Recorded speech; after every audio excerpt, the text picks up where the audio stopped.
Yo, what's up mga choy? So ano po tayo another nga parcel nga open. Baling bugata mga choy. Wow. Oy! Oy! Napa may idea ko sa ni? My goodness. Yun mga choy. Dili na lutong kung paano sa litson. Okay na. Nakita na ba ninyo yung picture? Kung saan na siya?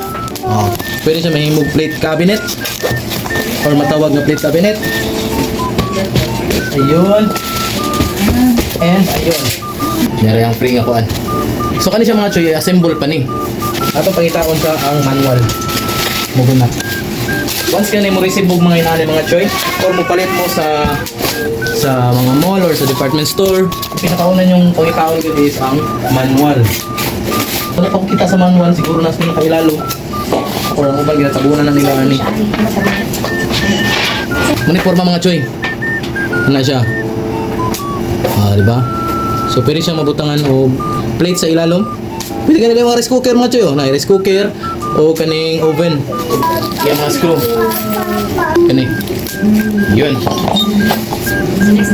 Pwede na ito niya simbolon mga choy, pero medyo taas-taas ganyan itong one video. So naman yung door. Kani lagmit door gini. Kailangan din ang hinges.